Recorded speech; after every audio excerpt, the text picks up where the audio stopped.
first, I thought it was very important that I bring this photograph, which you may have seen cropped on the slider, on the flyer for this event. This was my Facebook profile for ages because on my last trip to Istanbul I took a photo under this street sign, obviously says the Janissary street, and I got very, very excited about it. So that's technically what the photo was on the flyer. It's just obviously it had to be cropped, but it did have a relevant connection to what I'm talking about.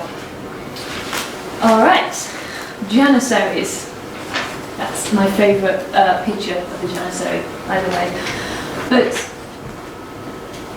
what am I talking about when I talk about a Janissary, particularly a Janissary in 18th century Istanbul?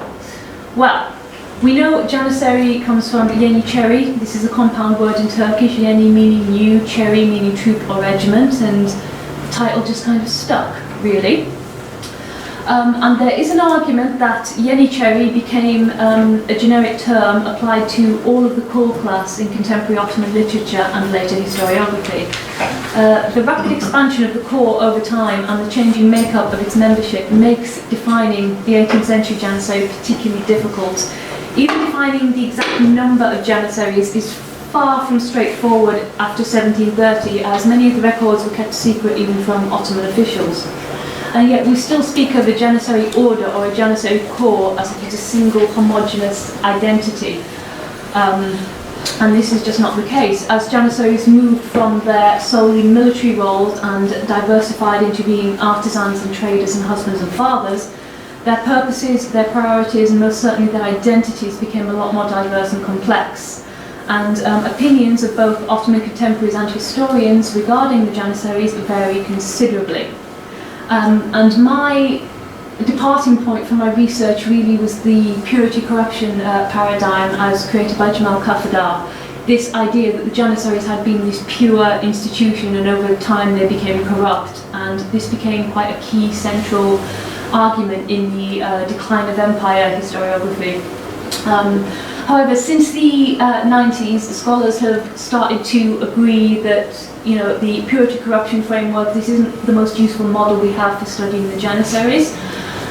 We just didn't really have an alternative viewpoint, so I wanted to work towards that. So in addition to kind of moving the discussion away from this kind of morally loaded terminology of purity and corruption, I wanted to try and re-examine and reframe Janissary behaviours and actions at this time as more of a reactionary adaptation to the changing circumstances they found themselves in, because the 18th century was a period of great change. And of course at this time Janissary numbers swelled because recruitment became a lot more open, so many contemporaries, many Ottoman men from the 16th to the 18th centuries wanted to become a Janissary. It was seen as something quite aspirational.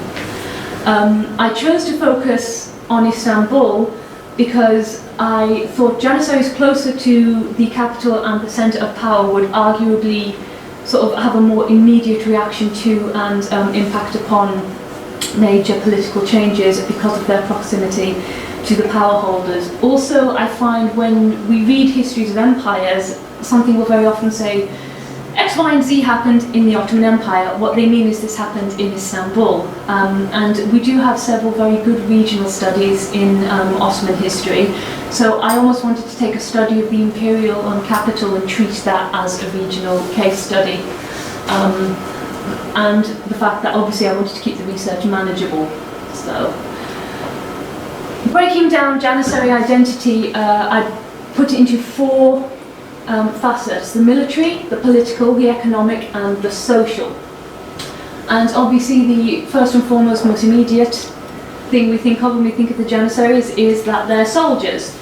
This is also where a lot of the allegations of their corruption throughout the 18th century land, and you only need to take a very preliminary look at it to see that this is quite hypocritical and irrelevant.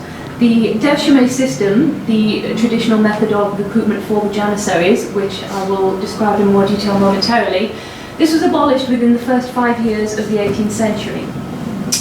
So, and I was unable to find significant records that suggested anything was put into its place. So essentially the Janissaries are being criticised for being very poorly trained because they have not completed a training that was not provided for them. So that made absolutely no sense to me whatsoever. However, from their foundation in the 14th century, almost up until the 17th and 18th centuries, Ottoman Empire is consistently at war. The army is important. It's expanding, it's always taking on new territory. The soldiers found time for very little else. And by all accounts, their off-season lives in the barracks were very Spartan and regulated and disciplined, just like their campaign seasons in the field. Abuses entered into recruitment quite early on, however. The Janissaries arguably became a mercenary army and then a militia with an inherited membership from father to son. So these kind of abuses included bribing recruitment officials to take or not to take certain boys at a certain time. Some parents really wanted their sons to go to be taken for Devshirme youth. They saw it as a fantastic opportunity for social mobility. The boys were getting a top-notch education. Your son could be Grand Vizier of the Empire one day.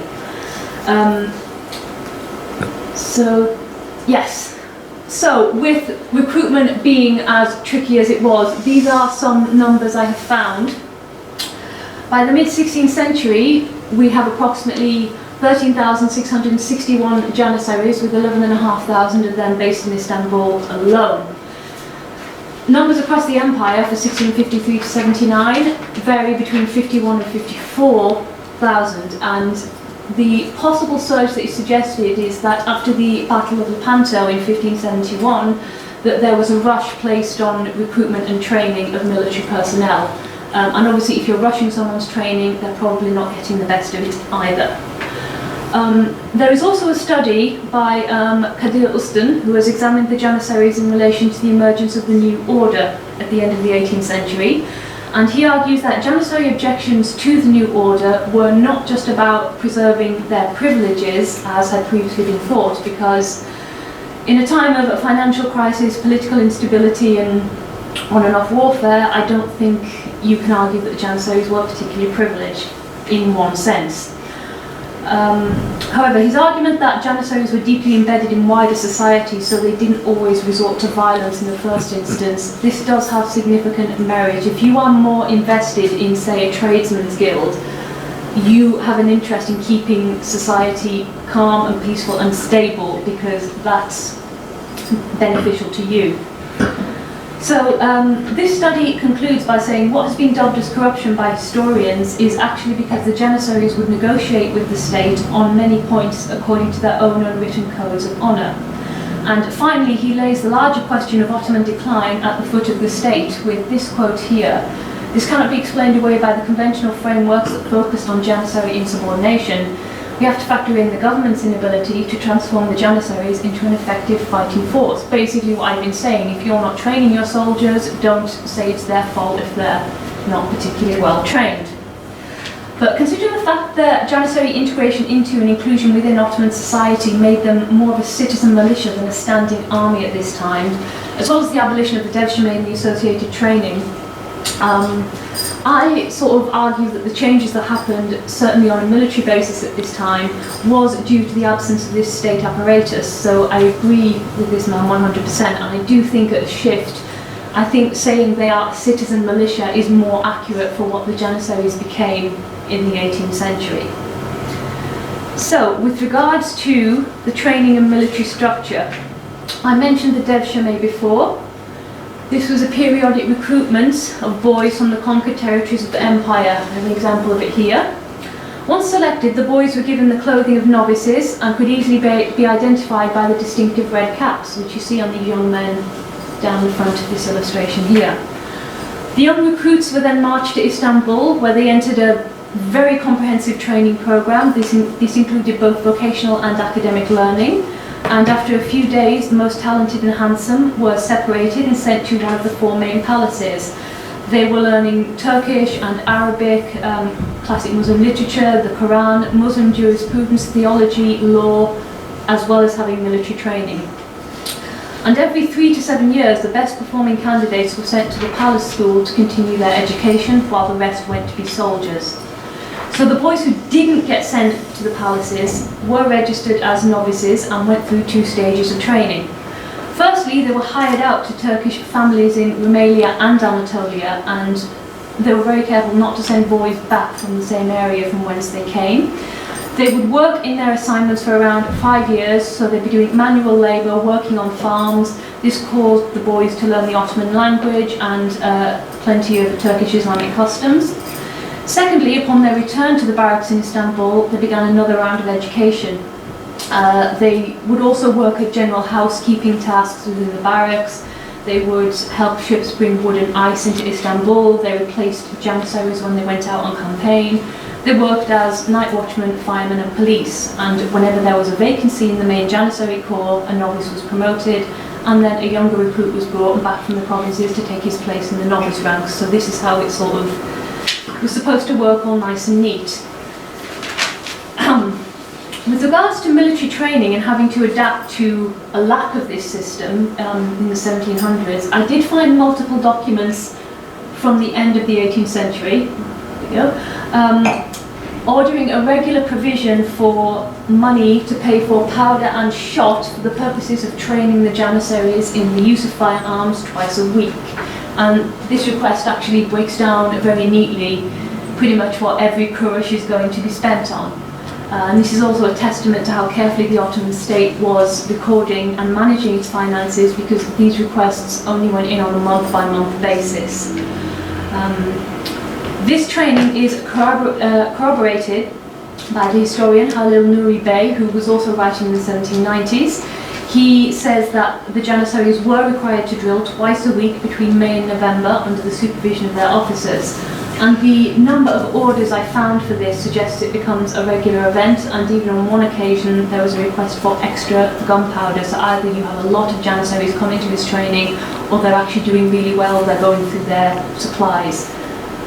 So they don't really seem to be ignoring the more military aspect of their identity. They're happy to turn out for this training. Provisioning. The question of provisioning the Janissaries on a material level, aside from their cash wages, is they have to be fed, clothed, sheltered and given the requisites they need to do their job. This latter includes travel expenses, paying for provincial assignments and other things. Firstly, the question of feeding the Janissaries. In 1769, a year after the conflict with Russia began, there was a request from a cathedra of the Janissaries of the royal household asking for meat provisions to be provided for 50 men on credit with a promissory note. Now, yes, this could be a sign of economic trouble. However, we will come to see the Janissaries and the Butchers Guild in Istanbul had very, very close relationships, so I believe that this would be something that would be quite common between these two groups. What is interesting is the question of whether it's the food itself being handed to the Janissaries or the funds to purchase the rations, and this is discussed in this example up here. This is from the reign of Abdulhamid I, and it's from 1789. So a Janissary barracks has burned down. This includes the stores of food, and this is a request, literally asking for it to be replaced. The Sultan is advised that by providing the money instead of the stores themselves, he will endear himself to the Janissaries. So this is what he does, and he pays 5,100 kurush to cover provisions for 169 men. So this is obviously the original petition out here, and this little annotation up here, this is where the Sultan has written his decision into the document. So, the practice of granting sums of money to meet expenses is also used for clothing allowances, for military boots, for buying cloth to make jackets. These are just a few examples of things I found. So, in giving them money and trusting the Janissaries to use it for authorised expenses suggests a trust and a good relationship between the state and the Janissary corps at this time. Despite the fact that many Janissaries did have households of their own with marriage and children, others lodged in bachelor hands, there was still a demand for traditional barracks throughout the 18th century. And there are several examples which speak to a maintenance of barracks in Istanbul. So this suggests that the Janissaries were supposed to be quite an enduring institution, And some of the requests I found here was one from 1775 where it was specifically requested that iron came from Bulgaria. In the 1780s, lumber was requested from the Black Sea, and in 1783 there was requests for the recompense of officers who had paid for the repairs to Janissary barracks out of their own pockets. And this latter amounts were around 40,000 to 50,000 kurush. And all of these cases from later in the century have a tendency to be examples of granting money for work already done or recompensating someone who's already paid for something. And these also tend to be repairs rather than building new structures, which suggests that there was adequate accommodation for Janissaries who wished to live in barracks, and perhaps more were choosing to live outside of the barracks. In terms of provisioning the Janissaries while on campaign, I found a request from 1789 from Niš Castle in Serbia. The petitioning soldiers in this instance requested not only military goods like gunpowder and lead, but also bread and meat rations, saying that they hadn't been changed for a long time. This petition also lays out exactly the route by which the supplies should be sent, sort of logistically having planned it out. This suggests that there was an urgency for these supplies. Alternatively, because you're sending goods through countryside at war and the men who are stationed there sort of know best what's going on. However, the request is granted, and it is specified that, yes, we'll grant your request, but this is a one-off, we're not making this a regular practice. And in 1772 and 1778, there were funds requested to provide battle surgeons, a head surgeon with 5 apprentices. These requests were made to Mustafa III, and the total of the salary for a head surgeon and 5 attendants were to be 6,000 akçe, each totaling 30,000 akçe, and that all seems to be in line with the precedent of what had been done before. This was kind of a normal amount to be paying for this. The final provisioning I want to talk about came from Varna in Bulgaria in the 1790s. And again, it focuses largely on the route by which supplies should be sent. Obviously, Varna is a coastal town, they recommend sending it by sea.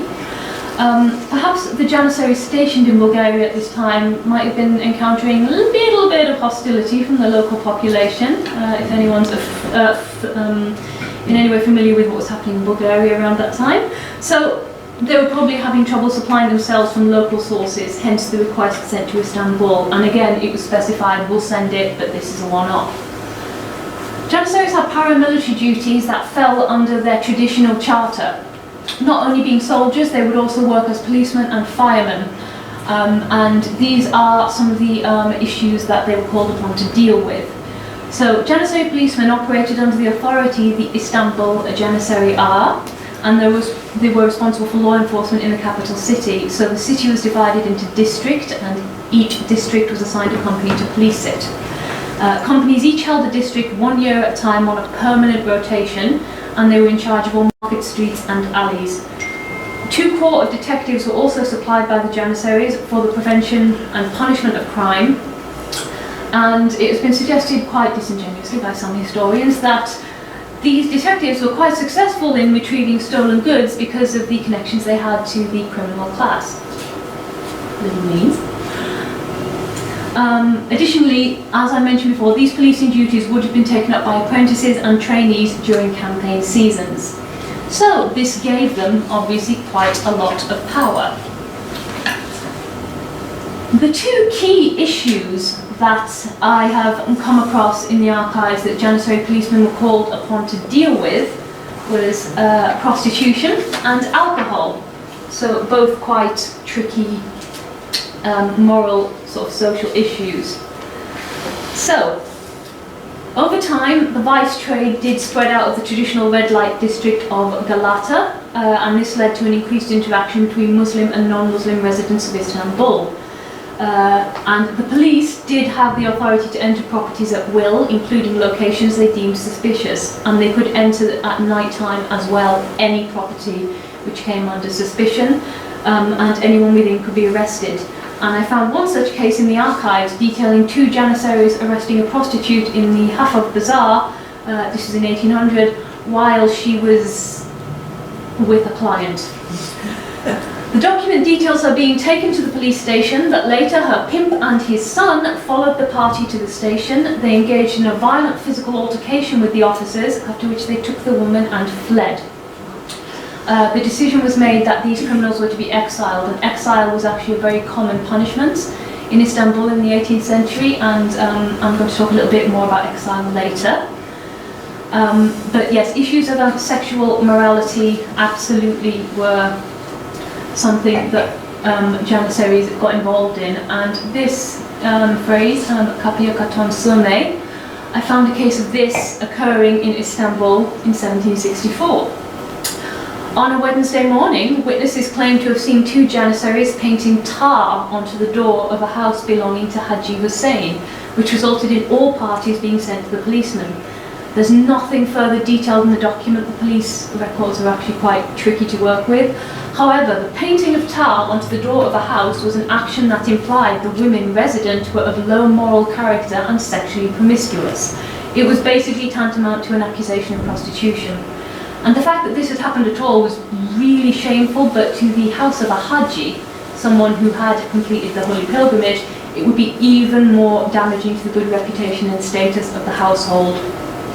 I'm not sure which women of the household were being targeted or why. I don't know if these Janissaries were police officers or not, but I think this is a sort of social shaming exercise, a kind of moral policing that the Janissaries saw that they had a right, perhaps even a duty, to undertake. The other issue is alcohol, which is a vexed issue when you have a multicultural society with both Muslims and non-Muslims living together. The budgetary crisis of the 18th century had led to problems with Janissary wages which were in part paid for from the taxes on both coffee and wine. As a general rule, taverns were operated by non-Muslims. However, the non-Muslim population of the city were under no such restrictions, and they were free to enjoy alcohol. In terms of taverns as centres of vice, Ottoman tolerance and compromise often allowed the trade to be regulated. And of course, many neighbourhoods were becoming more culturally mixed over time. Add to that the fact that moral boundaries were maybe a little bit more relaxed, and alcohol started to become a problem. Taverns, not unlike coffee houses, were seen to attract and accommodate the criminal classes, which can be viewed as a reflection on the economic situation for many working class people. There was also a crossover with prostitution, as taverns were seen to be male spaces, yet often prostitutes of both sexes were plying their trade in these venues. So the closing of wine houses may have had just as much to do with the taverns as venues of prostitution and vice as with the availability of alcohol. However, I have found records from 1791 whereby a monthly stipend was paid to the Janissary Aga for him to use in closing the wine houses, and he was given to oversee this. The reason given is that they were places of bad moral character, and as I say, this became a sort of a regular payment. It became a monthly task, so either there were just a lot of wine houses or they just kept reopening as soon as they were closed, and poor Sultan Selim III was playing whack-a-mole with taverns. I think that's probably quite possible. The issue of alcohol emerges again in 1799 when the Janissary Aga is ordered to close 5 wine houses in Davud Pasha and to pour all the alcohol seized out into the street, presumably to make a very public point. But the issue of wine houses seems to be quite like the changing legality of coffee houses over the Ottoman period. When it comes to the Janissaries as firemen, fire in Istanbul, very dangerous, largely wooden city, people heating their houses with braziers that could topple over, covers that could catch light. Fire also being seen as a tool of protest and blackmail. Being firemen and being trustworthy were very, very important, and pretty much everything I found, speaking of the Janissaries as firemen, were requesting for funds that we need new firefighting equipment, we need, equipment to be repaired, and it's pretty much automatically granted, but from the middle of the century, sort of into the last few decades, the Sultan begins to say, okay, I've received the request, Now I want somebody to go and investigate, and we're only going to grant the money if the investigation shows that it is required. I think this probably had more to do with trying to manage the budget a bit better than the fact that they thought the firemen might have been lying. Come on. That's a pretty picture to look at, so I've given you a lot of text up to now. So, numbers and pay. So, looking at the Treasury records at this time, they show that salaries were being paid, but there was a reduction both in the amount of money going out and the number of Janissaries collecting a regular salary. There are peaks in the numbers of soldiers being paid at various points during the century, and these usually coincide with military campaigns. For example, the 1730s and the 1740s, it coincides with the campaigns against the Holy Roman Empire and the Safavids. However, let's be careful with the Treasury records. There were problems with recording them accurately, including absenteeism and the fact that there was a black market trade of Janissary paybooks in circulation. But from what we can see in the Treasury accounts is that soldiers seem to be recruited on a campaign-by-campaign basis and were being paid as such.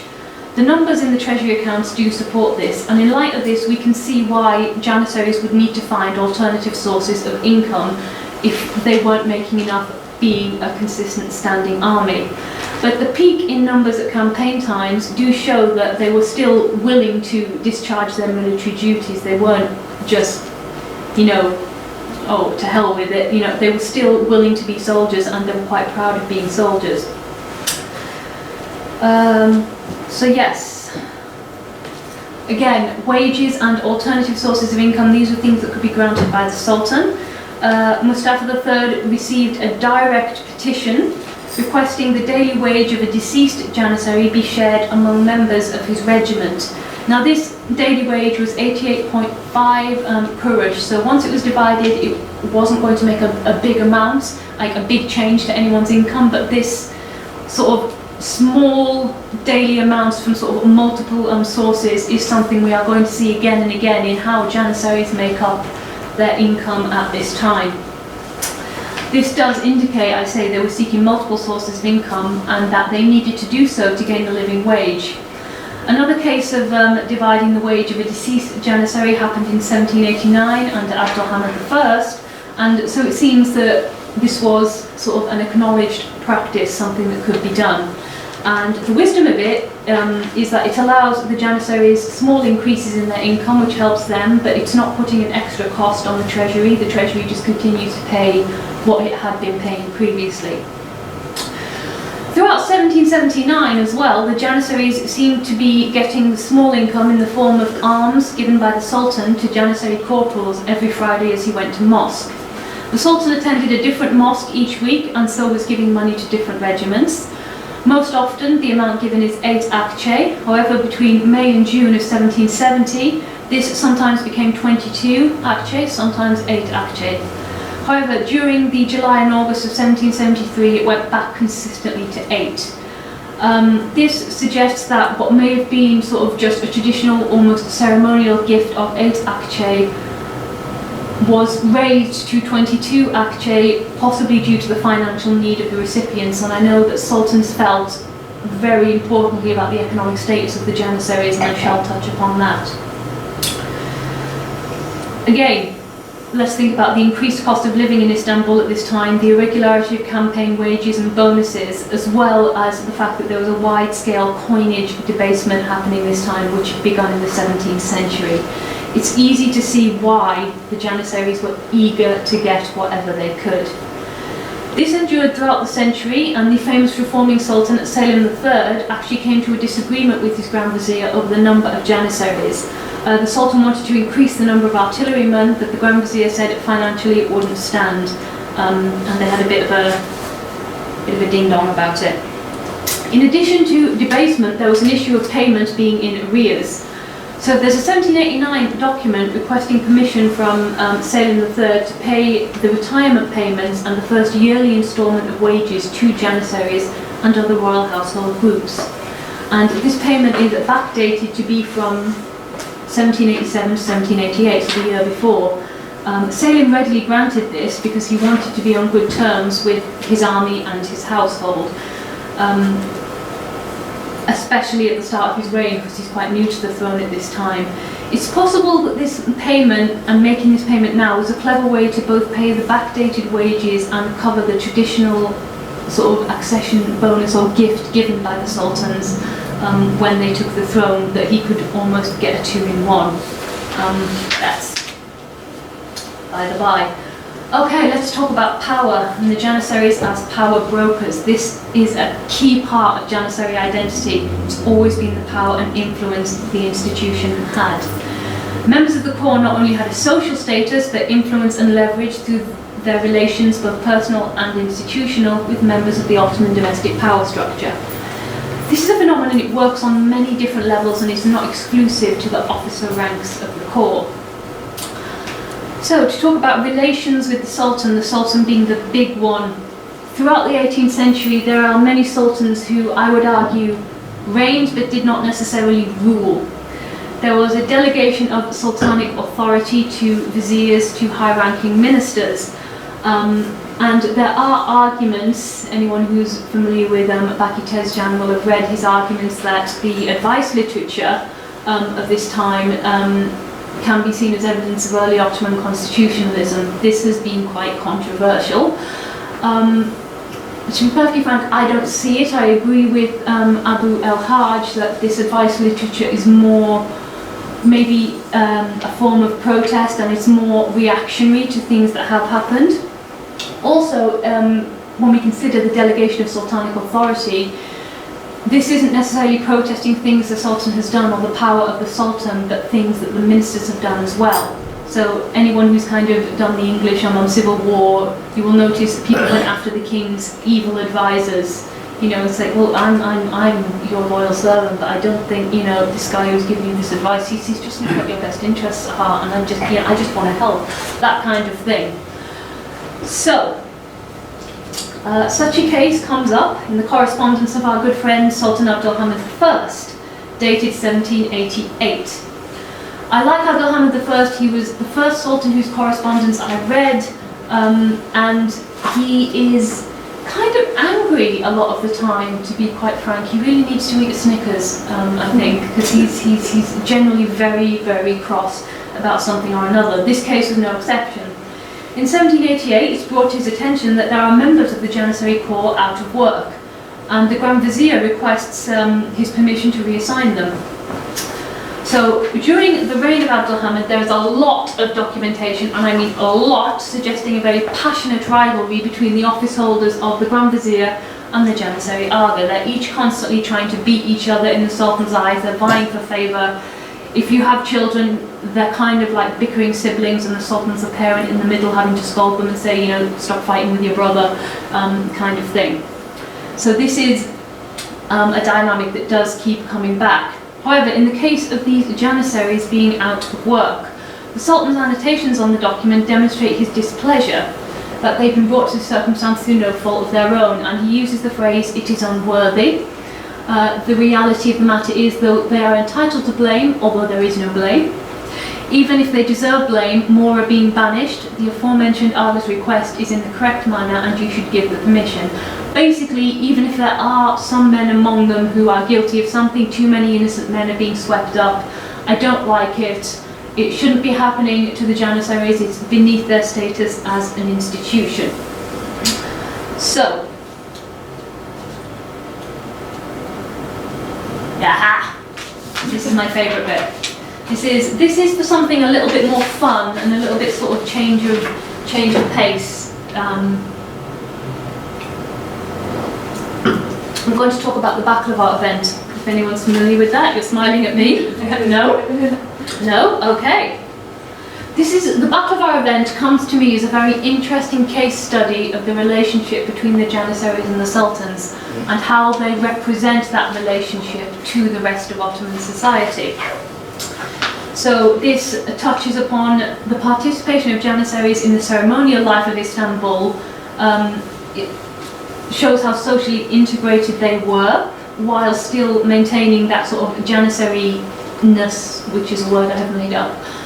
While still being uniquely a Janissary, they have these key roles in wider Ottoman society. So, the baklava event during the 18th century occurred annually on the 15th of Ramadan.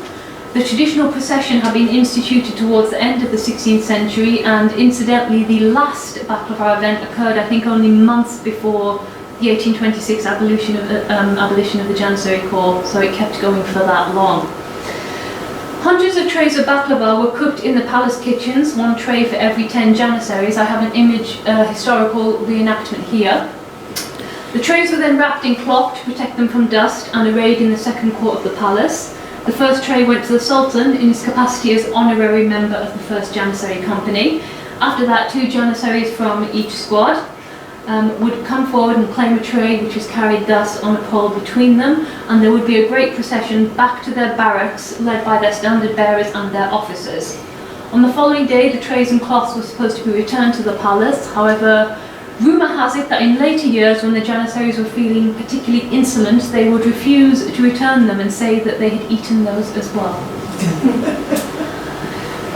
There is some archival evidence which may be interpreted to support this. I found a document from the 18th century references 300 baklava trays being just lost. Literally, that's the word. They use the word to be lost, and calling for them to be replaced. I don't know if they're lost because Janissaries made off with them. It's entirely possible, but there is a lot of ambiguity in the language of primary sources, which kind of means you have to sort of weigh every possible interpretation, and I come across this quite a lot. Another document, this one from 1768, is an expenses payment register, talks about the repair of baklava trays, among other bits of kitchenware. So this shows people being quite thrifty. Again, the neutrality of language doesn't tell me what's happened. Maybe just these things are old, maybe they were damaged throughout the ceremony, I'm not sure. Most of the evidence referencing the baklava event that I found in the archives was requests for firewood to be provided for the ovens in the imperial kitchens so that they could make this baklava. This is a long-standing tradition, so they find this was actually found in the military folders of the archive. And the standard amount of firewood granted each year seems to be 25 cheki. Now, 1 cheki is about 25 kilograms. So 625 kilograms of firewood to keep the kitchen fires burning, just to make enough baklava for this event. So that indicates we've probably got quite a lot of Janissaries that have a sweet tooth. Mm-hmm. It's interesting that, considering the fluctuating Janissary numbers throughout the 18th century, this doesn't change. So whether or not it's just this is how much we give you and you do what you can with it, not exactly sure. And the final interesting thing I have pertaining to the baklava event is a document from 1788 that says, okay, we're going to do the ceremony on Monday and the Janissaries are going to get their wages on Tuesday. And that speaks to me of, okay, be good, do the ceremony, play your part, then you'll get your wages, then you can go out drinking and celebrating, just don't make a fool of yourself for the ceremony. That's sort of one way that I interpreted it anyway. But anyway, this continued gift from the sultans speaks to a desire to maintain the status quo, and more to the point, they're processing through the streets of Istanbul, so they're representing their relationship to the people of the capital and saying, look, this is all good, we're friends, we just got some baklava, we're going, it's all fine. And baklava being a very rich, very sort of privileged kind of dessert as well, that sort of shows the status of both the person giving it, they can afford to give this as a gift, and also the esteem in which they hold the person they're giving it to. However, there is a two-way element to this gift giving. The Sultan gifted baklava, and the Janissaries, both at Ramadan and on their paydays, responded with boiled akide sweets, gifted to the Sultan and the ministers as a sign of their loyalty. Akide, maybe this was chosen because it's cheap, it's easy to make, they can make it in their little cauldrons in their barracks, it's not particularly difficult. The syrup for making akide is a byproduct of making this, nobe shekeri, literally sugar ropes or sugar strings. And the same syrup was also sometimes used to sweeten baklava, so just little random connections there. But I think when it comes to talking about significance of the baklava event, Michael Herzfeld says it best. For its part, a government may try to co-opt the language of intimacy for its utilitarian ends of commanding loyalty. I think as a publicity stunt, the baklava event kind of lives up to that. Janissary officers. Obviously the principal Janissary officer, principal Janissary power holder, is the Istanbul Janissary Agha, responsible for overseeing all the Janissaries of the capital in both their military and civilian occupations. This individual had an office not dissimilar to that of the Grand Vizier, and as you said, they did tend to butt heads. He was also the member of the Janissary Corps who had the most direct contact with the Sultan, and so would possibly have been delegated some of the sultanic authority at certain points. In turn, this also made him the most subject to sultanic intervention of all the Janissaries, as well as having to work with the Grand Vizier. Okay, so I'm just going to touch briefly on each of the 18th century sultans and what they personally got involved with pertaining to the Janissaries, where they wanted to exercise their clout. Ahmed III got himself involved in the promotion of Janissaries, particularly those in his royal household. He was also involved in the appointment to the Guild of Sheep Butchers. Again, Janissaries and butchers. Don't underestimate this connection. Mahmud I, again, he reassigned duties sometimes after an office holder had died. Sometimes this would be sort of rubber stamping a decision or a hereditary sort of passing on of the office. He got involved in the appointment of the Romani governor, and this guy had a very sort of pomp and circumstance, a lot of ceremony around his relation with the Janissaries. There was actually a huge festival to thank a Janissary officer who had paid for the decoration of one of the rooms of the palace, and if you look at the inventory for that room's decoration, it's very decadent, sort of European velvet and a lot of very sort of rich things. Mustafa III, again, reassigning the position and wage of Janissary marching musician, the Janissary marching band's significant military psychological weapon. Assigning people to tax collector roles, a lot of Janissaries working in finance, not just sort of in general, but also self-administering the payments for Janissary pensions and so forth. And he also had to referee the Grand Vizier and the Janissary Agha, as many sultans did. And this is the kind of relationship that was in place when Abdulhamid comes up. And it really comes to a head under this guy. I don't think, as I say, I don't think his temperament helped at all. But it's during his reign that, as I say, this really exploded. In 1774, the first year of Abdulhamid's rule, there is a document stating that the Janissary Agha should be dismissed. I think the dissatisfaction with him could have been due to the fact that earlier in the month he'd been ordered to capture 15 criminals and only successfully found 5. However, the new occupant of the office seemed to foster better professional relationships, but that could not last. In April 1789, the Sultan warns the Grand Vizier not to accept bribes from the Janissaries. Apparently this was a problem, and maybe shows why the Vizier was keen to maybe boot out a Janissary officer and put another one in his place if he was playing the patronage bribery sort of game. The Vizier claims the Janissary Agha has become lazy, he was having a bad influence, setting a bad example to the rest of the men. They are imitating him. The Vizier also tells that the officer was taking money from the Treasury. He says he should be exiled and replaced. The Sultan says, yes, if this is true, we have to exile him, we have to replace him. Bring me some candidates, but I'm taking control of the final decision. I will weigh their merits, I will make this decision. I'm Sultan, me.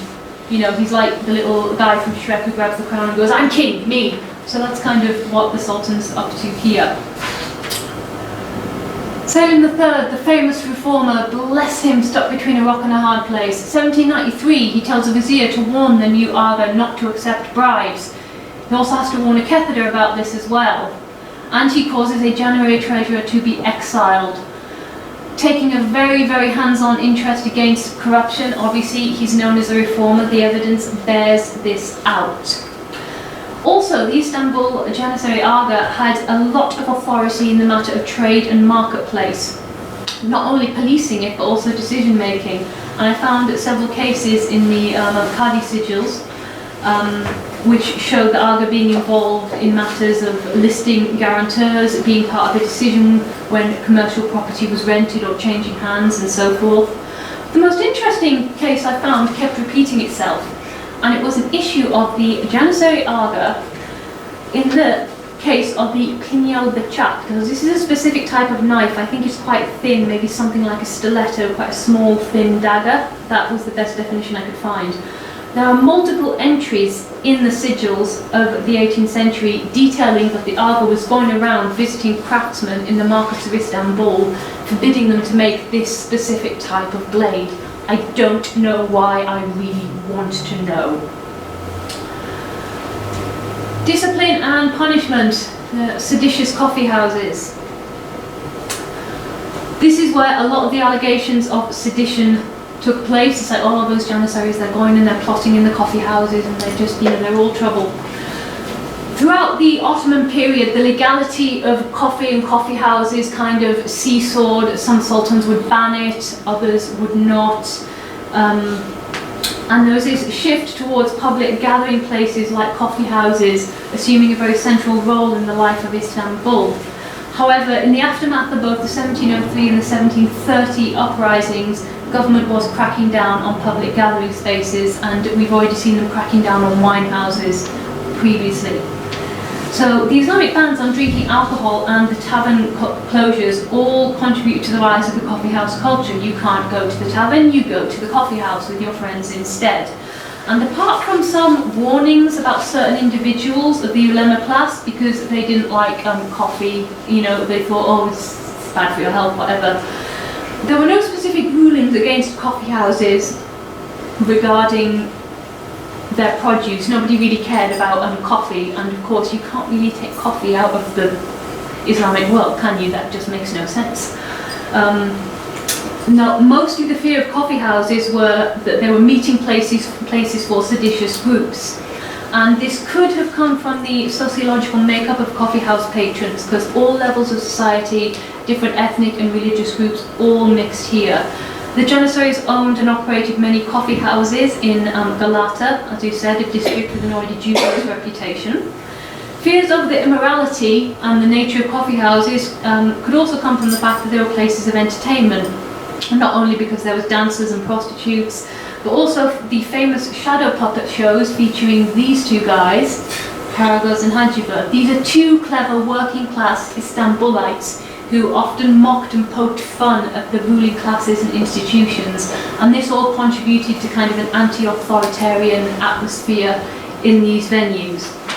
However, the 18th century Swedish ambassador, who was a man who was often praised for how accurate his reports were, said that in his opinion, grumbling in coffee houses was how the Janissaries voiced and purged their discontent with things happening in their lives, and actually there was more danger of uprisings if you stopped them having this place to go.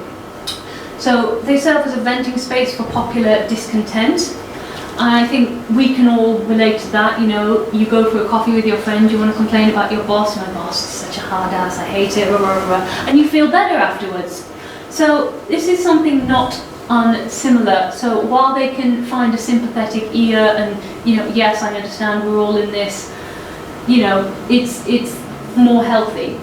However, there's also suggestions that we should look at coffee houses as centres of Ottoman literacy. There's not a lot of work done on this, but much like in London, they attracted intellectual and learned members of society. And sort of one brief thing is, where is my thing on the, yes, okay. This is an annotation on a narrative of a manuscript, and I pinched this from an article by historian Eighteenth. So essentially in coffee houses, one person would get hold of a manuscript, they'd read it out to everyone else. And this article actually found a lot of annotations by Janissaries on such manuscripts, particularly narratives of sort of epic, heroic kind of stories, which would appeal to the soldier in the Janissary. And what I really liked about this, and I really want to see more about it, is that it's literally a source about the Janissaries created by the Janissaries, and we don't have enough of those. These annotations very often include the Janissary regimental insignia. We can get an idea of Janissaries' reading habits, what they like, what they don't like, through the annotations on these stories. And as I said, the Janissaries seem to favour the big heroic sort of epic kind of stories, which is fair enough. It should be about criminals, yes. Of course you have Janissary criminals, of course you do. I would be remiss if I said that there wasn't. So this is a complaint, well, this isn't, but there was a complaint made to Ahmed III against Janissaries and those from the ambassadorial guards that they were troubling Christian monks while they were reading their gospel. Now, I don't know exactly what they were doing, because they only use the word sort of bothering, harassing and tormenting and annoyed. So I don't know if there's a physical damage to the church, if the monks are being assaulted, or if it's just some verbal abuse. But it uses the phrase Ahmed Pasha namundan olulmuş iken yine İncil kıraatlerine ederimiz. Literally, in the name of Ahmed Pasha, while it was happening, it prevented us from reading our gospel, from worshipping, which suggested that it happened at this particular time. So I'm gonna get on to the exile. I mentioned that exile was a significant punishment meted out for crime in 18th century Istanbul. These fortress registers record the exiles. So this is the 1753 to 1754 fortress register, and these are all the convictions of Janissaries that I pulled up and their crimes. So there are a total of 12 cases recorded in this register with Janissary defendants. I don't know if this was all the criminal cases involving Janissaries or just the ones that resulted in exile. But there is some confusion of the murder and assault cases, because one of the cases talks about a boatman was knifed. I don't know if he survived or not, it wasn't specified, so I didn't know whether that went under murder or assault. The other murder, however, the leniency of exile rather than death was due to the plea of a mother on the part of her son, who was the defendant. So we can see here that these are a lot of quite physical, sort of immoral, sort of murder, assault, pouring, banditry, etc. Compare this to the 1768 to 1774 register. A lot less Janissary defendants, very different crimes. These are economic in nature, they're business oriented, they're not necessarily pertaining to physical damage on another human being. So, final register, 1788 to 1790 fortress register. Again, there is a mix of sort of the more physical and maybe the more moral question. It's a wider range of crimes, but it's still a very low number of Janissary convictions and a higher emphasis on crimes that aren't actually causing physical harm to another person, except for the assault. So this is an extension again over time, that as Janissaries become more integrated into civilian society, their crimes arguably become more sort of business based, away from being sort of crazy, war-hungry soldiers that are going around beating people up. This was how I interpreted this anyway. ODC. I said ODC. Oh, okay. Ordinary decent crime. Ordinary decent crime. Exactly. I think that's a very, very apt description. That's a Northern Ireland expression. I must remember that. Thank you, sir. Okay. We have Janissaries involved in these things: vakif investments. These are endowments under Sharia law, setting aside revenue for charitable causes. These are the kind of endowments we have in the Ottoman Empire. When you're alive, left in probate. Essentially, I find schools that have been endowed and are exclusively staffed by Janissaries. They are named after Janissaries. They're very, very proud of it. This again is something that would endear Janissaries to the population of Istanbul. They might have been, doing it for very good reasons. Vakifs are also tax exempt, so let's remember that as well, shall we? When we talk about that. Still is. Yeah. Yeah, it still is. All private universities in Turkey are actually vakifs. Yeah. Which which means that they're exempt of tax. Yes, they are. That's very true. So, you know, do a good thing, get tax exemption. Okay, Janissaries in trade. What I really want to emphasise about Janissaries in trade is that it was a two-way dialogue. It is not just Janissaries going out and becoming artisans and tradesmen.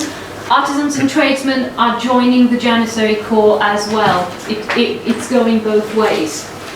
Common occupations for Janissaries that I've discovered included butchers, bakers, and if not exactly candlestick makers, then certainly plenty more occupations involving the moving and selling of goods, if not the actual production itself.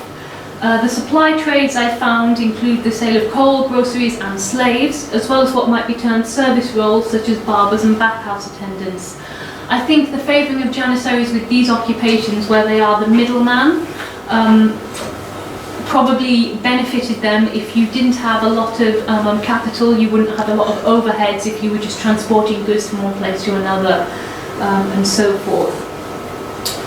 So one of the things that made the entry of Janissaries into civilian trades possible and problematic is this thing, the Gedik. This is a business license, and by the second half of the 18th century it is a prerequisite for working in the Ottoman Empire. You could acquire them by inheritance, a few Janissaries did, and they become very significant in Janissary relations with the guilds. Two types of Gedik were active in the Ottoman Empire at this time: the fixed Gedik, where you could only practice your trade in a specific location; the movable Gedik, which was the one generally held by itinerant tradesmen. And I'm about to, yes, I was asked a question before I started talking about who was my favourite Janissary, and I said I was going to tell you a story about him. The case of Majunju Janissary Mustafa. I found this guy in the sigils, and he's just the most, either the most incompetent or the most unlucky Janissary I've ever met. I'll let you decide. But his case does illustrate the material aspect of the Gedik better than any other I've found. So, his job title is Majunju, which means he is a maker and seller of taffy. If you've been to Istanbul, you see the men with the little multicoloured, with the little, you know, you can get it on sticks, it's delicious, please try it. But yes, so in 1725, he is recorded as acquiring a shop from Hussein Effendi. However, the following year he is brought to court charged with preparing opium incorrectly. He's brought along with several other tradesmen. The syrup apparently leaked and caused a lot of damage to several shops, resulting in their closure. So in late 1726, a petition was brought by Hussein Effendi, arguably I think the same person who initially gave him the shop, requesting that he wanted the property of the shop back, including the tools and equipment included in the shop, and he seeks permission to turn it into a grocery store.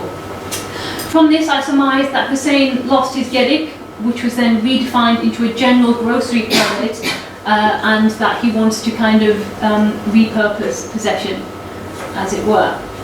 So, Janissaries, as I said, were taking greater control of their own recruitment, and many new members at this time were adult men who already had their own jobs. They came as they did from the urban middle classes, and the seizing of this control has led to claims of criminal activity in the selling of Janissary paybooks on the black market. I sort of briefly touched on that. I'm going to get into Janissary families, and then I'm probably going to wrap it up. I hope I'm doing okay for time. I know I have so much to say. It's really hard to condense years of research into like an hour of talking. You've got time. I've got time. I'm doing my best. Okay. By the tradition of the Janissary Corps, members were not permitted to marry or have children. Of course, the Janissaries were soldiers, and they were humans, and humans going to reproduce. So there were children born out of wedlock in the earlier centuries, and I believe I've read somewhere, and the source escapes me, about the state providing bread rations for these illegitimate soldier sons. However, the 18th century saw a great many Janissary husbands and fathers, partly due to the practice of tradesmen moving into the corps, as I mentioned, and in part because of a relaxation of the traditions of Janissary celibacy, which occurred, as did so many relaxations of traditions, from the time of Suleiman the Magnificent. By the 18th century, the term Kol-Olu was widely known and used, literally meaning the son of a Janissary. Family and the desire to provide for them would have been a significant motivating factor for Janissary actions, so exploring this question I found was quite beneficial. So, Ottoman chroniclers of the 18th century were generally opposed to the sons of soldiers becoming soldiers themselves. They were against these kinds of hereditary principles, and one in particular, Sari Mehmed Pasha, argued that it was not good for the economy of the Ottoman Empire. By elevating the members of the Raya, the tax-paying class, to the Askari class, who were exempt, you reduced the tax-paying population, which meant less state income, which in his eyes is just as bad as high taxes and repressive practices. For this reason, he says that sons of the members of the military should not automatically be granted military status. He also believed that this rule should apply to the ulama as well. The guilds also had a hereditary tradition, which I kind of didn't get into, but that was present as well. So while Janissaries needed trades arguably to supplement their military incomes and support their families, offering their sons guild membership also offered them the chance to inherit a military commission and or a trade, a position in a guild, which safeguarded their children's futures and actually gave their children options. So it's essentially good parenting. There was the potential that military work and or the artisan trade would improve in the future, so they're sort of hedging their bets for their children's future. And a part of this policy in the membership of the guilds was that members had to leave a portion of their estate to the guilds they were affiliated with.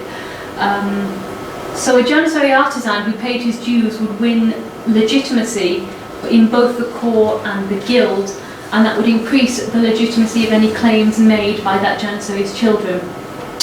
Janissary probates also made provision for Janissary children by way of their financial dues paid into the corps by their fathers. Upon the death of the father, the corps could then control the money until the son came of age, which meant that the corps could use the money until the boy grew up and proved his livelihood. Hopefully the amount would undergo a growth and the boy would inherit sort of a nice amount. Janissaries and inheritance, so Tereke Janissary probates. Something to remember about these sources is that the elderly are probably quite overrepresented, while the poorer classes might be underrepresented. Also, for military men, property had to be registered. It was almost sort of, it was made compulsory for them that they had to do it. And it had to be registered in order for anyone to get a share of the estate, no matter how strong their claims. And this is actually good for us because it increases the number of sources we have to look at. It tells us about the makeup of Janissary families and also the economic status of them by being able to look at their estates. There are questions of theft and corruption in the cases of Janissary death. A case was brought before the Imperial Council in 1791. The system had been abused. So, according to this source, it was custom a Janissary who had informed their superior about the death of another Janissary be paid the value of 1/10 of the deceased person's wage. So this was investigated, and obviously the guy hadn't died, and the excuse given was that they were in dire financial straits. So, for this research, I found and assessed 158 cases. This is not exhaustive. There was a lot of documentation that was sort of damaged by age or digitization that I couldn't read. Obviously, some documentation wasn't available to me, but out of 158 cases I examined, 81 saw the estate of the deceased go solely to the Treasury. That's 51% of cases where the estate went completely to the Treasury. In 36 cases, it went entirely to the family members, 23%. And a further 23%, another 36 cases, saw it divided between the Treasury and the family. So, the remaining 5 cases, there was a case in 1731. I wasn't clear whether or not the Treasury had taken a cut. It wasn't really made that clear. A case in 1738 saw an estate left to a man called Mehmed, whose relationship to the deceased was not made clear. And one in 1743 saw the inheritance go to the Treasury and one other bequest which was not specified. I don't know who this person was or why they were getting it. The final 2 outstanding cases are from 1790, and one simply states the profits from the estate paid off the debts of the deceased, while the other saw the money divided between a payment of debts and the widow of the deceased. So, including these, out of the 158 examples, there were 72 cases in which the deceased Janissary left behind some family members. 46% of cases saw Janissaries leave behind family members, whether this was a spouse, a child, a parent, a cousin, another family member. As I said, 81 of the cases, the Treasury took sole possession of the estate. If we add that to the cases where the estate was divided between the relative and the Treasury, 177 cases, 74% of cases, saw the Treasury take a financial benefit in some way from the death of a Janissary. So that's just the numbers there. This suggests to me that Janissary family structure didn't really change a lot over the course of the 18th century, or that some Janissaries didn't really have their estates recorded. So whether or not there were relatives who were disinherited, it's not really clear, but what I did see is the rise in the number of Janissary probates that name family members is quite slow and gradual, while the number of cases where the Treasury benefits fluctuates quite a bit. So I say I don't really think family structures changed that dramatically over the 16th century, and I'm also of the opinion that there could have been some people who had an aspect of Janissary to their identity who did not register their probates under their Janissary title. The problem is, I keep coming back to Linda Colley's discussion of identities being like hats. Humans can and do wear, being not like hats, humans can and do wear more than one at the same time. And I think this is something that comes through in the records. I can only tell you what is said in the records where people are specified as being a Janissary. If someone was also a Janissary and a tradesman and a guildsman, maybe he goes into a certain situation where promoting his Janissary status is of more benefit to the case at hand. In another source, maybe he's just down as an artisan because that's more relevant, more beneficial to what's going on. I have to consider that as a very real possibility. So, where an estate has been divided between a widow and the Treasury, the widow usually receives a quarter share of the estate, which I believe is in accordance with the traditions of the Sunni Islamic inheritance laws. There was one case from 1731 where the dead Janissary had been divorced, so his former wife was granted a third of the estate. Where inheritance went both to Treasury and the family, it may be seen that this was a form of inheritance tax, maybe, although why it's not applied across the board, I'm not sure about that. It's likely that cases where the family alone inherit are examples of a Janissary having sort of pre-recorded his heirs and his wishes, while the sharing of an estate between the Treasury and the family are cases where the Treasury officers have had to do the work of finding and recording the family members and do all the calculations. And this is actually written up in very great detail in one of the registers that I consulted. It showed a breakdown of the expenses incurred in creating these probates, including the administrative fees, the registration fees and the funeral expenses, all coming from the estate of the deceased. In the case of a Janissary death, an official from the deceased man's regiment was appointed to oversee the processing of the estate, its registration and distribution. And as previously mentioned, there are a lot of different ways of passing on wealth in the Ottoman Empire. And it wasn't only material wealth that was passed on as well. So in 1754, a Janissary named Mahmud died while holding 25 akçes worth of shares in the taxation of coffee. And his probate specified that 2 akçes worth of this went to his son, while the rest went to the Treasury. There is also other examples where the salary of a deceased Janissary went to both the Janissary colleague and the deceased person's son. Again, these are small amounts but are another form of supplementary income to add to the regular earnings of these people. Very similar to a lot of the roles Janissaries would undertake in the Vakas. They could work as administrator, they would work as someone who recited the prayers, maybe 2 akçe, 5 akçe per day, sort of lots of little bits coming together. So, in 1767, a Janissary named Haydar Aga transferred the right of ownership upon a field subject to the Fatih Jami Foundation to his sons Mehmet and Mustafa. This overlapped 2 systems of passing on wealth, so it's both a gift and a vakıf, and these boys now had connections to the foundation in question, which would help them with networking and further opportunities and status in the future.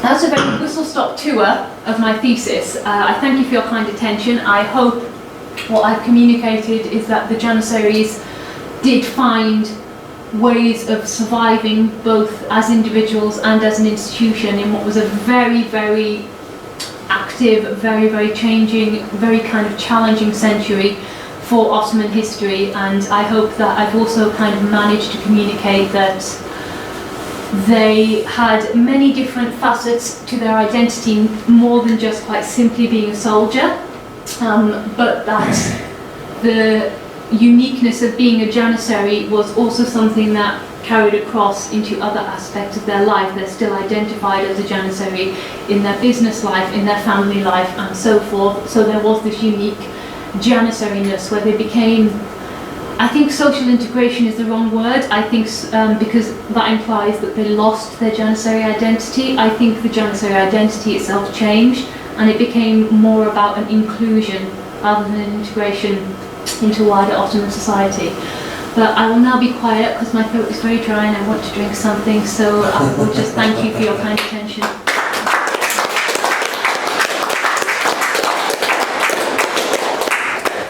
Well, thank you very much. That was very nice. You gave us a really good, detailed overview, which I appreciate enormously. Could you switch the light on, please? Sure. The right hand one. One to the right. Just flip them on until it works. There we go. Thank you very much. Right, I realise that you say that you're your throat's a bit dry. If we ask you questions, you'll have to answer. Absolutely. I am happy to answer. I can just drink between answering and sorting. That's very good. Could you just help us by clarifying the religious transition? Because it seems to me that the whole Bektashi element is actually quite important. Yes, it didn't come out in No, I called it in the interest of sort of time. But I think the Bektashi element was another thing that kind of dictated a lot to do with how Janissaries were perceived and received by wider society. And in fact, if we look at the sort of 1826 abolition of the Janissaries, it wasn't long after that that the Bektashis, they came to the Bektashis as well. So it's really not sure, is it for, did they go for the Janissaries because they were affiliated with the Bektashis, or did they go for the Bektashis because they were affiliated with the Janissaries? Were they just seen as a whole? I definitely think the connection to Janissaries and coffee has something to do with Bektashi Sufism as well. Sufis would very often use coffee for sort of the purpose of going into trances and staying up late to meditate and whatnot. And again, just within Ottoman society, the fact that they were Bektashis, from my reading, began when you had these boys from the Devshirme coming from sort of non-Muslim environments. The idea that they were inducted to this sort of more liberal brand of Islam through Bektashi Sufism was actually supposed to make the transition easier for boys who'd grown up in a Christian environment, so they were permitted to drink alcohol, they could be in the presence of unveiled women, things like this. Sort of over time, I think a lot of people, and this came up in a discussion I had with Rhodes Murphy, sort of, what are they doing in their little sort of Bektashi prayer houses? Like, we don't know, they're very secretive, they're like the Masons. Are they actually crypto-Christians? Are they, are they being subversive? Are they being, all of this other kind of things? So yes, the Bektashi connection, is something that I really could go into, but it's just, in a nutshell, from my perspective, it affected how they were viewed and received by wider society for the purposes of this research, I think. It always seems to me that if you have a shock war that doesn't feel that they can be mobilised by a court at arms, by the imams, if you're the Sultan, then you have the possibility of balancing the power of the ulama by using the Janissary. Yeah. you see, the problem is the Janissaries and the ulama as institutions would often form alliances to, each would use the other to legitimize whatever they were doing. So the Janissaries could do something and say, well, we have the backing of the ulama, so it must be righteous, it must be holy. And the ulama would do something and say, well, you know, we have the support of the army, we have the, you know, the support of the warriors on our side, and they could very physically enforce whatever the ulama was doing. So that's, I mean, there's a very big, very kind of long-running relationship there that could be fascinating. I mean, that's a PhD thesis in and of itself, examining that relationship. But yes, I say trying to use one to control the other, I think each one used the other without the intervention of the Sultan, to be quite frank. The Sultans, again, as I said, many of them in the 18th century, they reigned, but they did not necessarily rule. And that's due to some of them being minors. Many of them have grown up in the cage. The cage started to be used in the 17th century, so it stopped being what was previously traditional to send a prince out to the province to learn how to rule and how to be a governor, things like that. That stopped when the cage came in, and essentially when males of the line of Osman came of age, they went in there and they were left there. And this is almost where I think the dynasty shot itself in the foot, because when you had fratricide in the system of succession, yes, it was brutal, it was horrible, but you had an unquestioned sultan, like him or not. You started keeping spares around in the cage, and there was always another male with a legitimate claim to the throne. If you irritated the wrong people, you could be deposed, and someone else would be pulled out of the cage and essentially be a puppet ruler, because when these men have grown up in the cage, they lack the smarts and the experience required to rule, which led to a lot of the sultanic authority going to their ministers and other high-ranking officials like that. But I think the fratricide continued until Muhammad II. Yeah, it did. Yeah. It did, but it was sort of, yeah, it was sort of less. And from what I've read, it kind of occurred around sort of the time of Suleiman, where he didn't want his children sort of killing each other. So it wasn't that there was ever a law passed saying we don't do this anymore, because there was never an official law that said this is how we do anyway. It had just been sort of, I think, use. Or I think maybe it was done in a different way, like previously, you know, the sultans, the brothers would sort of compete with each other, while later on in the centuries, they were killed by, it'd be like the mothers, or there was only like 18 coffins left there, so it was more like a massacre rather than like a competitive killing. It was, and like you still see that if you go to the tombs of the early sultans at Bursa, you see the coffins of the children next to the coffins of the father as well. And it's sort of, I was there with a friend one time, and I didn't have the heart to tell her, but she was sort of walking around reading, going, oh, all the young princes died the same year as their father. I wonder what happened. And I was going, I don't want to tell her because she's so happy. And so, yes, I think you're right. Yeah, a lot of things became kind of more about less that this is rigidly how we do things, and more about we have the option to do things other ways, for sure. What happened to the Treasury? I mean, did it just sort of die out? Or? It did just sort of die out. The last official levy was, dates vary, I can say it was somewhere between 1700 and 1705, just because numbers were getting too much, and they were getting so many members from sort of hereditary principles and from other people buying into the core. Also, there was still warfare in the 18th century, as I discussed, but it was quite sporadic. It wasn't like constant, and they were fighting on sort of several different fronts, as well as administering the empire they'd already built. So, I mean, you have discussions about we need more Janissaries, but I think recruitment went largely to sort of older boys and men, rather than sort of, you know, we take the children and train them from, you know, a certain age. Yeah, quite simply became a case of we've got enough Janissaries. In fact, we have too many Janissaries. We don't need to make the levy. What about the higher grade, the ones who used to become?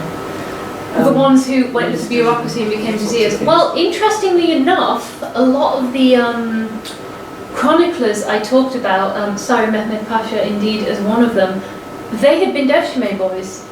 They went and became, I think, the most famous Ottoman architect. He was a Devshirme boy. Yes. He got his start doing military engineering, building bridges on military campaigns. So essentially, if they had a sort of an academic sort of wherefore, they could do that. They would go into the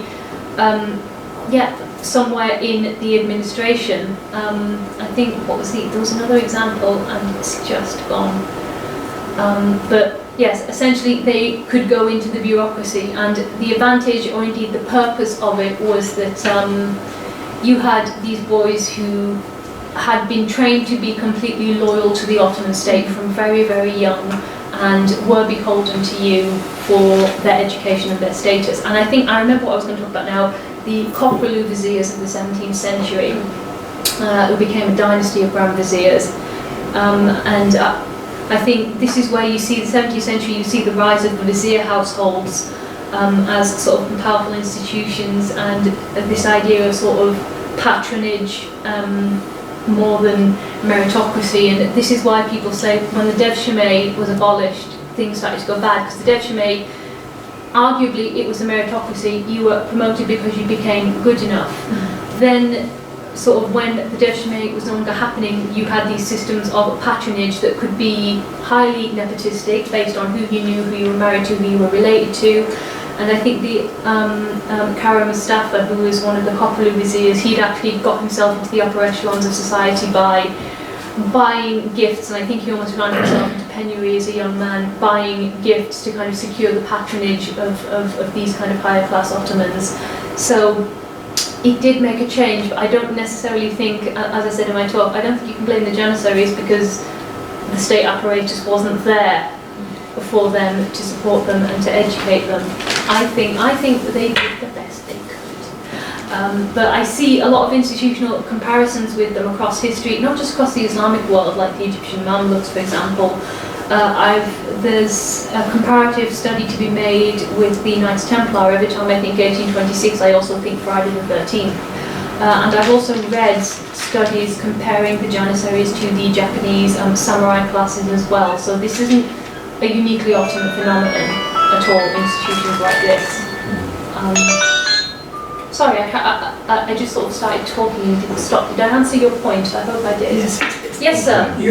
Well, we have, I suppose, an inheritance from the Janissaries in Western culture in the presence of the bass drum and cymbals in our symphony orchestras. Yes.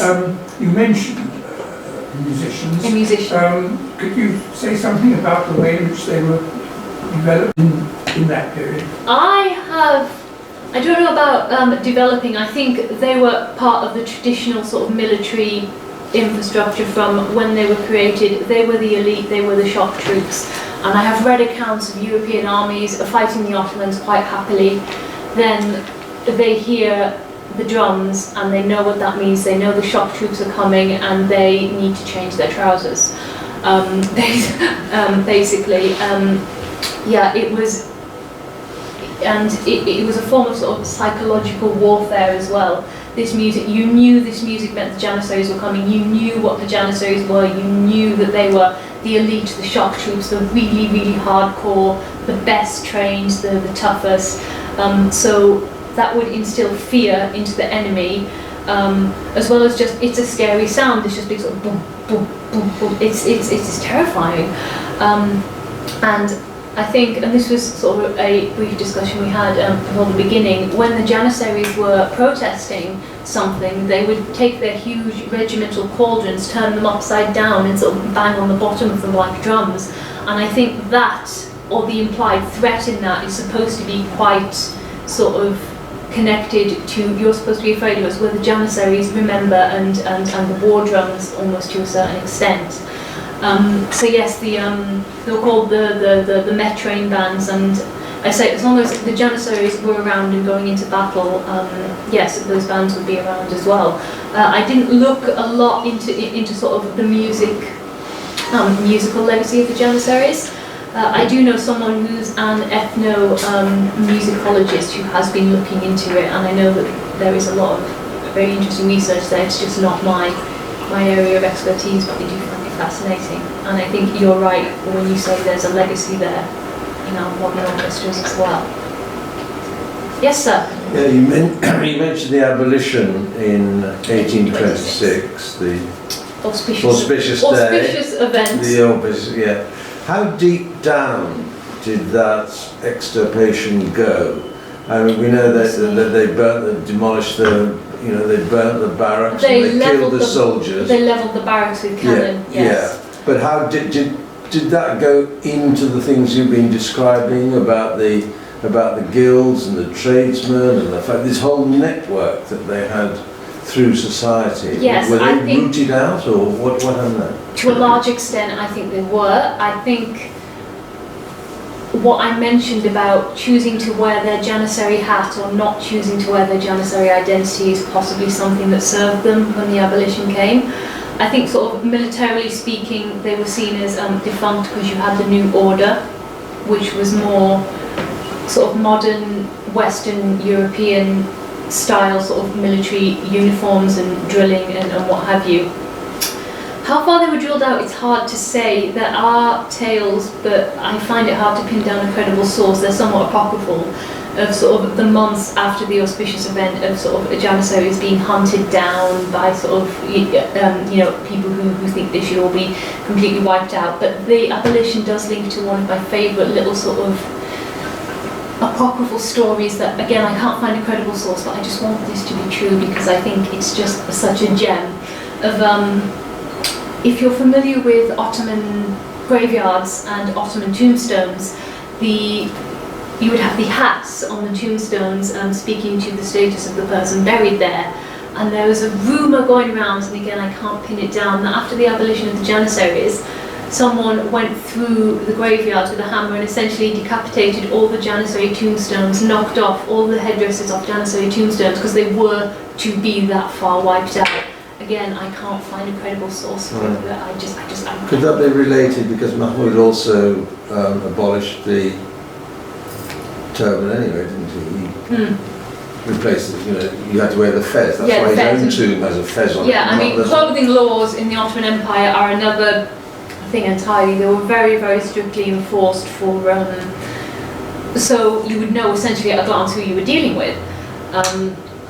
And I think I mentioned in the case of the monks who were being harassed by the Janissaries, they were particularly complaining about the Janissaries from belonging to an ambassador's guard.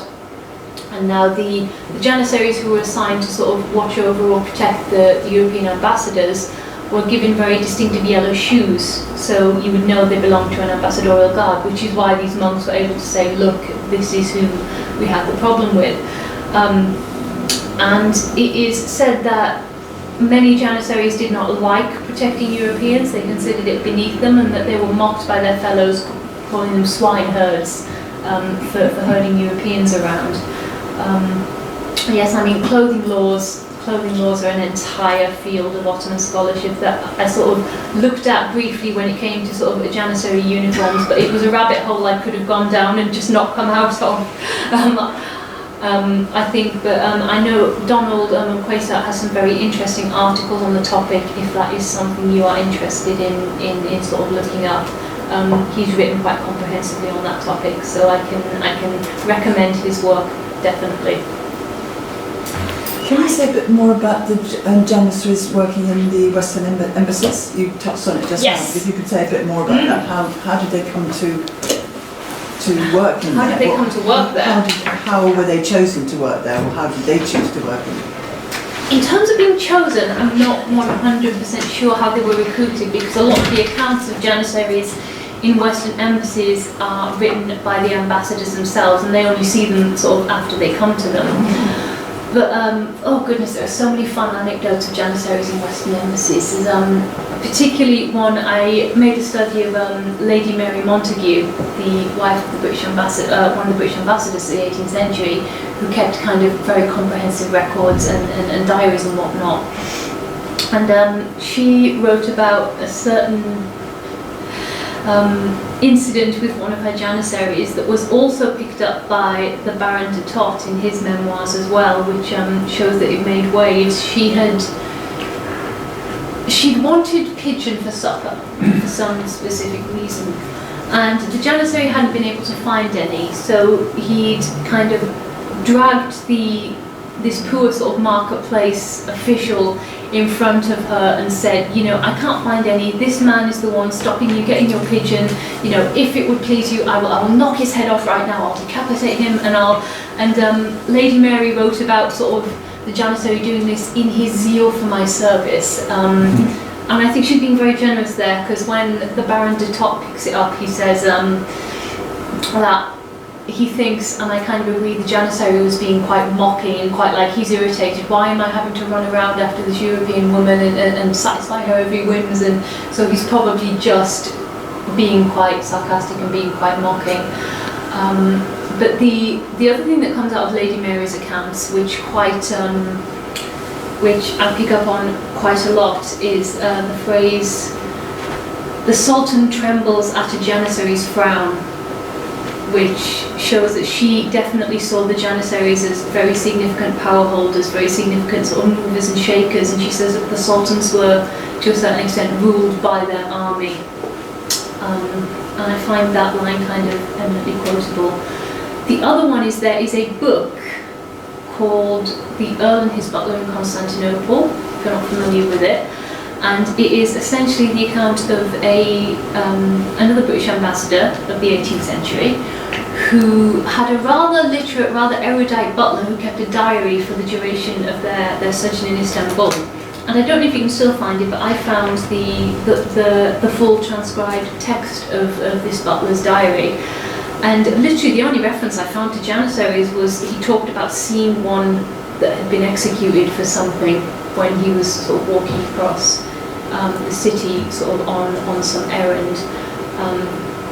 But yes, if you're interested in the European accounts, be careful with Uzbek, because I think he was quite sort of under house arrest almost under house arrest for a lot of his duration, so what he saw would be very carefully curated for him to see.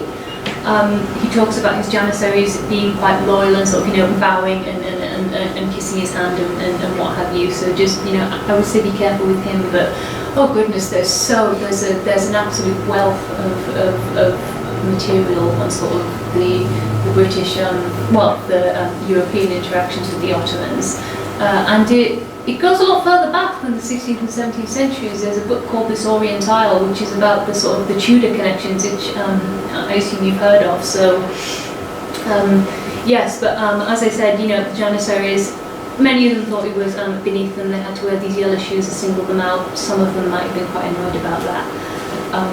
But yes, plenty. But were they actually picked out to go and work in those embassies against their will, or who decided? I mean, I have to assume that some of them were. I think, considering the economic situation, they would have done what they had to for the money. Essentially, they didn't necessarily feel devoted or sort of being all in on the work.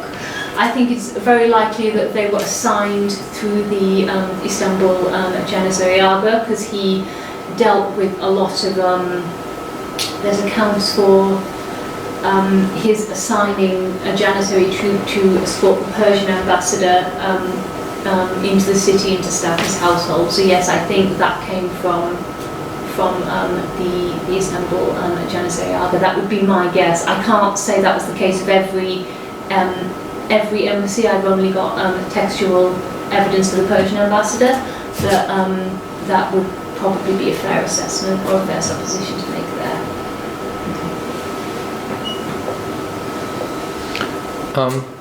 Presumably, through the 18th century, the Janissary Corps became less professional, perhaps, they got more into trade and all the guilds and stuff, and presumably they fell behind in military technology compared to the European powers. Is that a fair assessment, or is it more complicated than that? It's always more complicated than that. Yeah, when you look at the old school historiography, the old school purity corruption paradigm, they would say that the Janissaries were corrupt because they weren't obeying the orders of their higher-ups to adopt this new military technology, which they viewed as infidel and Western. However, there is there's an article, Gerhard Barekci wrote an article talking about the Janissary use of volley fire as early as the 17th century, and this is something we have actual visual evidence of in Ottoman miniatures, the ranks of Janissaries using firearms. And as I mentioned in my talk, plenty of them were turning up for firearm training that was put on, that the state funded. So yes, I do think it was more complicated than that. Plenty of them were willing to turn up. I definitely think becoming less professional military, as I said, I use the phrase citizen militia, which I believe is probably the most accurate terminology we have for what the Janissaries became. Also throughout the 18th century you have this sort of very significant Western influence on the Ottoman military. Again, I'll talk about the Baron de Tott, who was brought in to make the big cannons, the big artillery. He designed fortresses for the Sultan, things like that. And I think if there's one thing that the Ottomans were very good at doing, it was bringing in consultants and outsourcing when they acknowledged that someone else had something that they could benefit from. They did this with their navy. They outsourced their navy to Barbarossa sort of in the earlier centuries. And I think there's a very beautiful image that I always come back to when I'm talking about the Ottomans from Fernand Braudel, who in his book A History of Civilizations, he talks about each civilization constructing its own identity, and he says it's like a railway goods yard, and you have carriages coming in from sort of all the other civilizations around, and you pick and choose which aspect you're going to assimilate into your own sort of identity and your own practices. And I think that is something that comes through in the military as well as everything else. But yes, no, they had been using firearms for a good number of years. So I think the claim that they were refusing to take it up, and I've got the archival evidence to bear that out, was just not true. It would be nice if it was that simple, wouldn't it? It would be nice if anything in history was that simple, but it's just not. I wish it was. Any more questions for our speaker? What about Bulgaria, Florentina? Any more for any more? Well, the question I wanted to ask was the one you asked about the Bektashis. Bektashis, yes, and of course, coming from Bulgaria, Janissary is really. It's very fascinating. I have a Bulgarian friend who I met at university, and I told her I was studying the Ottomans, and she went back home for a visit, and she wanted to find a gift to bring back for me, and she said everywhere I went looking for sort of something that would show the Ottoman legacy in Bulgaria, and everywhere I went sort of asking where can I find something like this, I was met with so much hostility about this, and I ended up getting an English translation of a Ivan Vasov novel, which in English it means Under the Yoke. Under the Yoke, yeah. So that's what I ended up getting as a gift. But I think things like this are very interesting when you look at former Ottoman territories, because I did a study of, are we familiar with Muhteşem Yüzyıl, the Ottoman soap opera? It essentially means Magnificent Century, and it's the Turkish answer to the Tudors, essentially. And it focused a lot on sort of the women in the harem and things like that. So I was talking, and I was doing this as a study, because one of my areas of research interest is the representation of history in popular culture. So I was studying this, and I went on the internet looking for sort of reviews of this show, and there was a guy saying sort of, I live in, I can't remember, I think he was Serbian or something like that, and he said the show is really big here, and he says it is such a clash when sort of all of our sort of, nations of propaganda is, we beat the Turks, we threw off the oppressor, and then my mum walks in the living room and says, get off the television, son, I want to see my magnificent Suleiman. You know, it's very sort of, it's quite jarring to certain people. So, I mean, I don't have a lot of knowledge about sort of the provinces or former Ottoman territories. I'm certainly very, very interested to hear from people who do, who have that. It was quite a traumatic period in Bulgarian history and continues to be. I'm given to understand. My friend does mention sort of about how it's written about in these school textbooks and such things. Oral tradition is a rich source for that. You know, you have a lot of stories, you have songs about children being taken away. I've heard some of the songs actually, yes. It is really part of Bulgarian ethnic history, not only Bulgarian. But a lot of children were taken from their parents, you know, they're coming, they're just snatched away, yes. You know, and then it was mourning after that. Absolutely. Villages were absolutely it's part of this trauma. Yeah, I absolutely understand.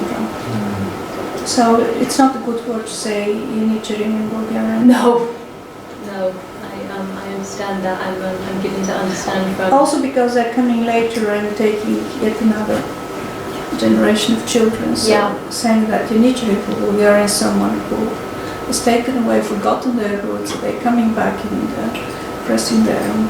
My friend referred me to a Bulgarian movie. Now I'm going to butcher this pronunciation. Yes.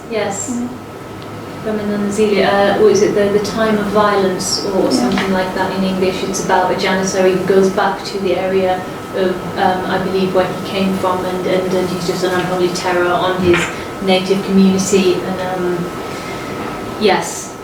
So I did watch that movie on my friend's recommendation, and I think it was a very good perspective to take on board for sure. So thank you. Any more questions for us? In that case, I think we just have to thank you for listening. Thank you for having me.